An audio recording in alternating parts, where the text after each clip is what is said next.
Bismillahirrahmanirrahim. Assalamualaikum warahmatullahi wabarakatuh. Saya Abdul Kahar Musakir Sinapoi akan menyampaikan strategi pembelajaran Agenda 3 PKA Manajemen Kinerja pada pelatihan kepemimpinan administrator atau PKA. Pada kesempatan pertama, izinkan saya memperkenalkan diri. Saya Abdul Kahar Musakir Sinapoi, Widyaswara Ahli Madya pada BPSDM Provinsi Sulawesi Tenggara. Bapak Ibu sekalian, agenda kita hari ini adalah satu, pendahuluan yang dimana berisi tujuan pelatihan, yang kedua kebijakan kurikulum, yang ketiga kebijakan penyelenggaraan, yang keempat desain pembelajaran, dan yang kelima penutup. Penyelenggaraan pelatihan kepemimpinan administrator menurut Perlan nomor 16 tahun 2019 bertujuan untuk meningkatkan kompetensi peserta dalam rangka memenuhi standar kompetensi manajerial jabatan administrator. Secara garis besar, kurikulum pelatihan kepemimpinan administrator ada 3 kelompok besar, yaitu kelompok mata pelatihan inti, yang dimana dalam hal ini peserta belajar mandiri, error learning, penugasan, dan klasikal. Sedangkan kelompok mata pelatihan dasar memuat agenda smart government, semua dengan ketentuan peraturan perundang-undangan. Sedangkan kelompok mata pelatihan pilihan adalah memuat agenda penunjang pembelajaran klasikal kepemimpinan. Para peserta diberi kebebasan memilih 1 dari 9 mata pelajaran penunjang atau bisa mencari pelajaran lain yang relevan dengan tupoksi.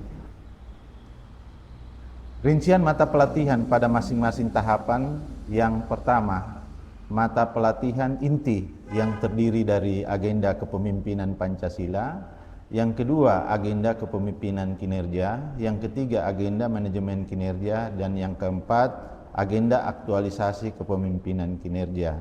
Sedangkan mata pelatihan dasar terdiri dari 9 JP, yaitu pertama digital skill dalam pembuatan kebijakan, yang kedua self realization, yang ketiga berpikir kritis.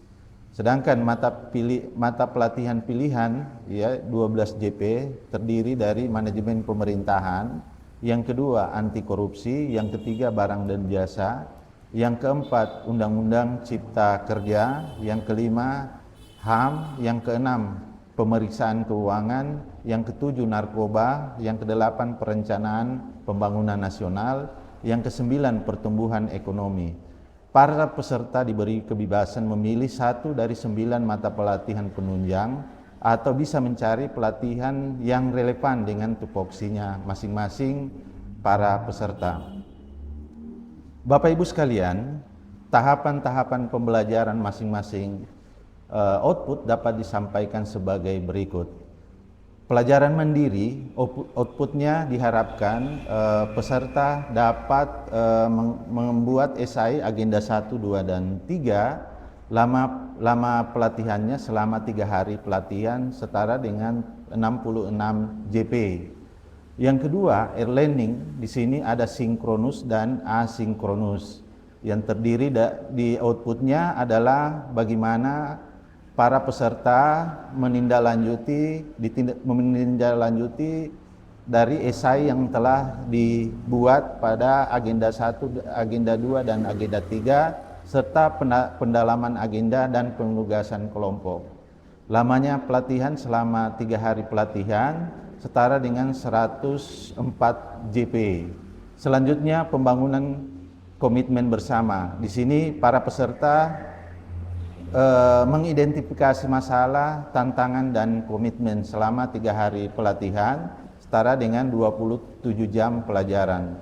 Selanjutnya pembelajaran klasikal di tahap 1 ini, para peserta dikumpul dalam satu kelas dalam penguatan agenda 1, 2, dan 3. Di dalamnya ada stula, yaitu diharapkan para peserta dapat membuat laporan individu dan kelompok. Di dalamnya juga ada evaluasi akademik dan seminar rancangan aksi perubahan. Lama pelatihan selama 15 hari atau 149 JP. Selanjutnya, aktualisasi kepemimpinan kinerja. Outputnya adalah pelaksanaan aksi perubahan yang dilaksanakan di masing-masing instansi peserta pelatihan selama 60 hari pelatihan setara dengan 540 JP. Selanjutnya, pada akhir pembelajaran klasikal, di sini outputnya adalah seminar aksi perubahan selama 22 JP atau 3 hari pelatihan. Bapak Ibu sekalian, kompetensi akhir yang dibangun peserta pelatihan kepemimpinan administrator adalah mampu meningkatkan kinerja organisasi secara berkelanjutan. Kelompok mata pelatihan yang inti dalam kurikulum PKA ada 4. Yang pertama adalah agenda kepemimpinan Pancasila dan nasionalisme. Yang kedua, agenda kepemimpinan kinerja. Yang ketiga, agenda manajemen kinerja. Yang terakhir adalah aktualisasi kepemimpinan administrator yang dimana di dalamnya ada stula dan aksi perubahan.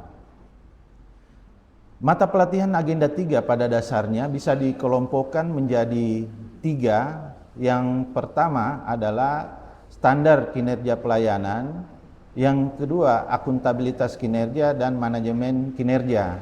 Sedangkan pengelompokan kedua ada 2 mata pelatihan, yaitu hubungan kelembagaan dan organisasi digital.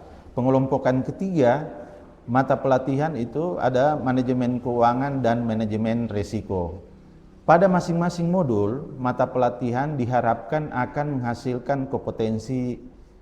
Yang pertama, akuntabilitas kinerja. Diharapkan peserta mampu melaksanakan sistem akuntabilitas dan membangun budaya akuntabilitas. Yang kedua, hubungan kelembagaan. Para peserta diharapkan mampu membangun hubungan kelembagaan sesuai kedudukan dan tugasnya. Yang ketiga, organisasi digital. Diharapkan para peserta mampu menerapkan digital government. Yang keempat, manajemen kinerja.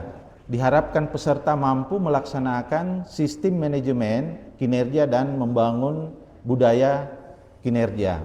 Yang kelima, standar kinerja pelayanan. Diharapkan peserta mampu mengembangkan dan menerapkan standar kinerja pelayanan.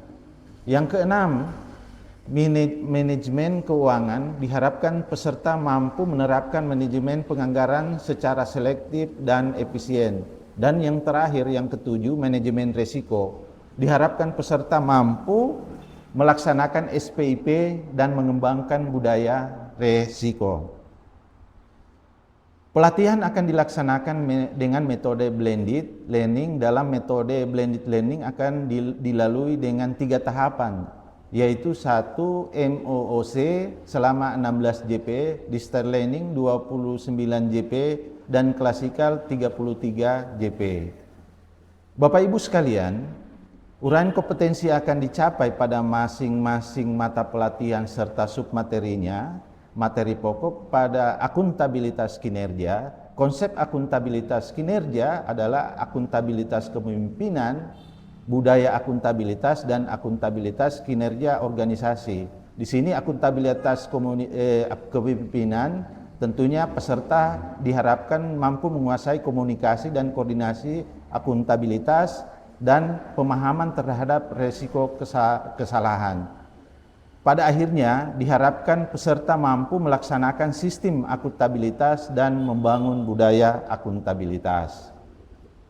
Pada hubungan kelembagaan, konsep kelembagaan ada 2, hubungan kekuasaan pusat dan daerah dan hubungan keuangan pusat daerah, di mana di sini ada kerjasama antar daerah, kerjasama Pemda dengan swasta, kerjasama dengan negara lain, asosiasi. Diharapkan ada pembinaan pengawasan kerjasama. Pada akhirnya diharapkan peserta mampu membangun hubungan kelembagaan sesuai dengan kedudukan dan tugasnya. Selanjutnya, organisasi digital. Ada 3 konsep dasar organisasi digital, yaitu konsep dasar organisasi digital, pendekatan organisasi digital, dan praktek organisasi digital. Di dalam konsep organisasi digital, di sini komponen kunci daripada organisasi digital dan tantangan utama dalam membangun digital organisasi. Sedangkan pendekatan organisasi digital, di sini peserta diharapkan dapat memahami kebijakan terkait organisasi pemerintah dan transformasi digital. Sedangkan praktek organisasi digital yang peserta hal-hal yang perlu dilakukan menuju digital organisasi dan pembelajaran dalam menerapkan digital organisasi. Pada akhirnya diharapkan peserta mampu menerapkan digital government. Sedangkan manajemen kinerja pada submaterinya ada konsep kinerja, ada konsep manajemen kinerja, ada konsep kepemimpinan kinerja. Diharapkan akan memberikan teknik manajemen kinerja, selanjutnya bagaimana praktek yang baik terhadap manajemen kinerja dan penerapan manajemen kinerja. Diharapkan peserta dapat melaksanakan sistem manajemen kinerja dan membangun budaya kinerja. Selanjutnya, pada kerangka pikir proses pembelajaran mata pelatihan standar kinerja pelayanan, peserta diharapkan dapat memahami konsep standar kinerja pelayanan, pelayanan publik seperti apa, dan konsep kepuasan masyarakat, di mana dalam penyusunan dan penetapan, pelaksanaan dan penerapan, pengelolaan dan pemberdayaan sumber daya di sini tentunya ada efektivitas dan efisiensi dalam implementasi. Sedangkan pelaksanaan penerapan diharapkan kepastian penerimaan pelayanan atau standar pelayanan dan monitoring kinerja. Selanjutnya bahwa ada kepastian pemenuhan layanan dasar dan standar pelayanan minimal. Diharapkan peserta yang pertama mampu menyusun dan melaksanakan standar pelayanan dan mampu menerapkan standar pelayanan minimal.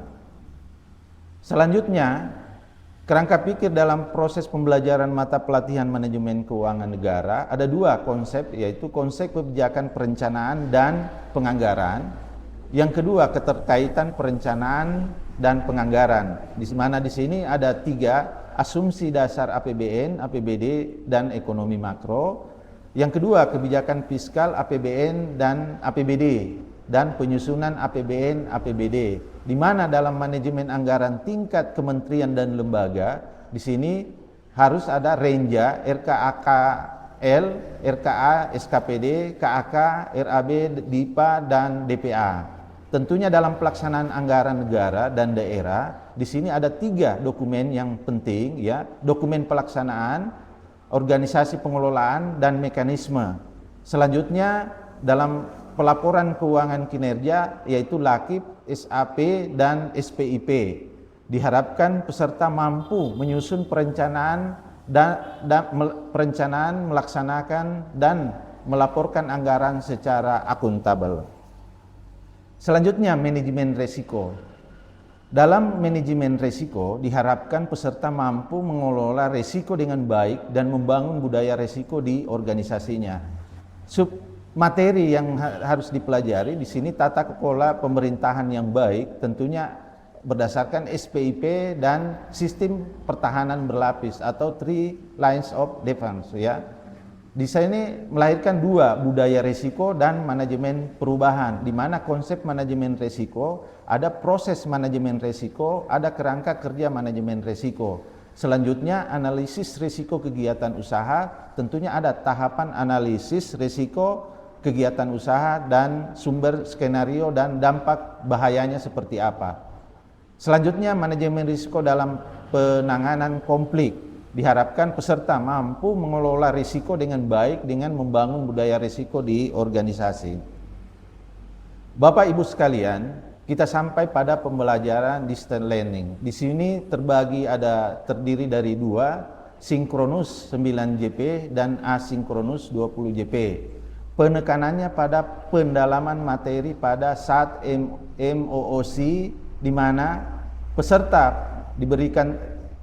peserta penugasan dalam mempresentasikan tugasnya serta penjelasan penugasan yang akan datang. Sedangkan asinkronus 20JP adalah basicnya adalah belajar mandiri untuk mengerjakan tugas-tugas individu maupun kelompok. Kompetensi apa saja yang akan dicapai dalam pembelajaran para peserta pelatihan kepemimpinan administrator? Pada hari pertama, memperkuat kompetensi strategi peningkatan kinerja organisasi. Yang kedua, memperkuat kompetensi membangun kerjasama dan memanfaatkan teknologi digital. Yang hari ketiga, memperkuat kompetensi sumber daya terutama anggaran dan kompetensi mitigasi dan membangun budaya risiko. Hari keempat, memperkuat kompetensi mengintegrasikan berbagai strategi dalam desain sistem yang sudah dipelajari, terutama strategi meningkatkan kinerja, strategi membangun kerjasama, dan strategi dalam pengelolaan anggaran. Untuk mencapai kompetensi yang diharapkan, maka setiap hari peserta diberikan tugas. Hari pertama, tugas individu adalah menganalisis, memformulasi strategi meningkatkan kinerja instansi masing-masing, serta tugas kelompok adalah penugasan analisis kasus kinerja di instansi lain. Pada hari kedua, tugas individu, peserta menganalisis, memformulasi kerjasama lembaga instansi masing-masing. Tugas kelompoknya adalah penugasan dengan analisis kasus kinerja di instansi lain. Yang pada hari ketiga, tugas individu, para peserta menganalisis penganggaran dan resiko di instansi masing-masing. Tugas kelompok adalah penugasan dengan analisis kasus kinerja pada instansi lain.